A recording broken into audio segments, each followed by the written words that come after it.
Hi there Predator fans, this is Roscoe. Here we have some old pieces from Sideshow Collectibles. It's the prop replica range from the AVP and AVP R licenses.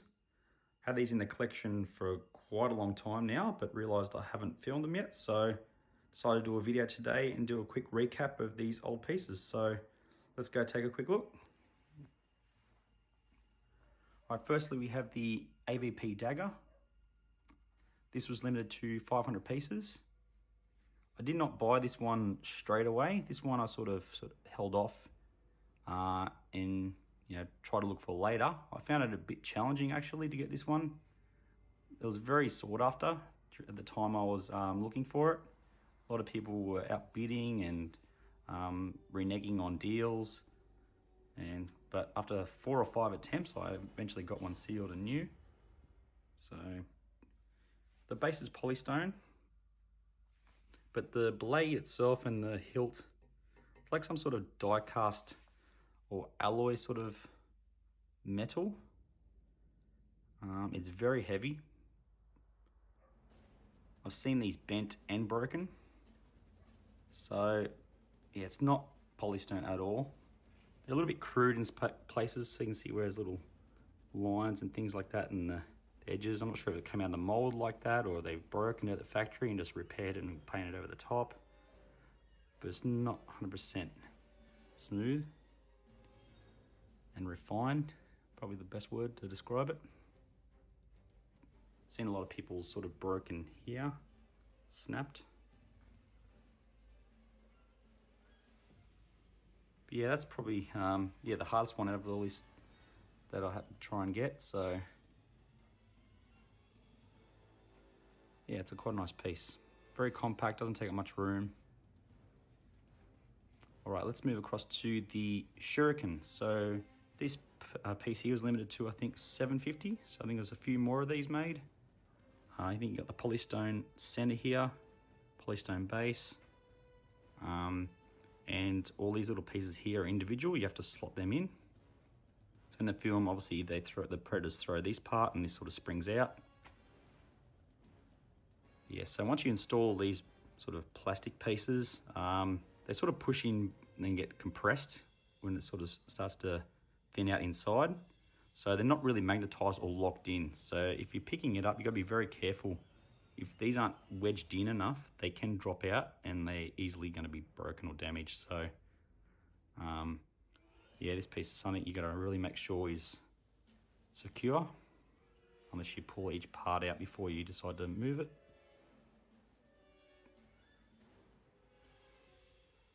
So that's quite cool. All right, let's look at the AVP Spear. And this is probably the heaviest of them all. The spear itself is made out of the same material as the dagger. I think this was limited to 500 as well. It's that metal sort of material. The description says metals, fiberglass, and polystone. So I'm guessing the polystone is the base. Not sure where the fiberglass is, but this part here is definitely metal on both sides. Seen them bent as well and broken. Probably a little bit dusty after having it on display for, I'd say, going on 10 years now.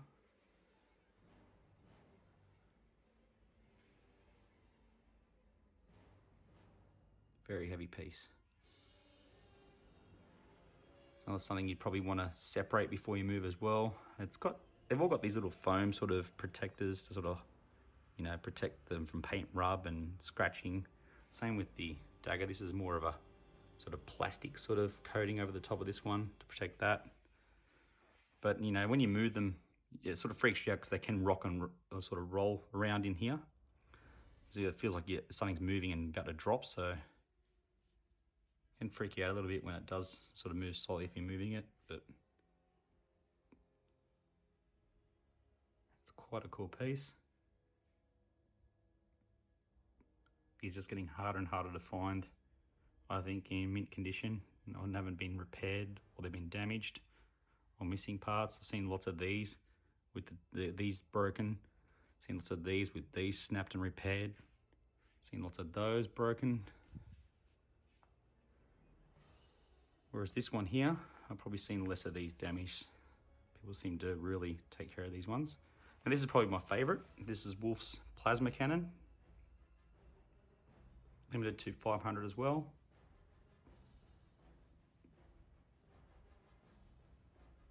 We've got the on switch here. Now this sort of circular section on the other side is removable. It's a magnet. You put 2 cell batteries in and you can press it on and this lights up red like it does in the film. Sorry I can't show you at the moment. I don't have any cell batteries on me. I don't leave the batteries in any of my pieces to leak, so tested that it's working and that's pretty much about it. If you remove it from the base, you can sort of cock this part backwards and forwards like it does in the film. That will slide. So that's a pretty cool piece. This one I thought was quite hard to get when they all sold out, but then lately I've seen a few of these up for sale lately. It seems to be the Dagger seems to be still the hardest one to get. But I think all these can be wall mounted. I know this one can be, definitely the Spear Shuriken. I'm not sure about the Dagger. I suppose it does. I've got all these still set up in the tabletop display. They do look better on walls, in my opinion. But me being the worrywart I am, don't like wall mounting my stuff in case they come crashing down and breaking everything below. So fortunately mine will be kept in the tabletop sort of look, which unfortunately does take up a lot of room.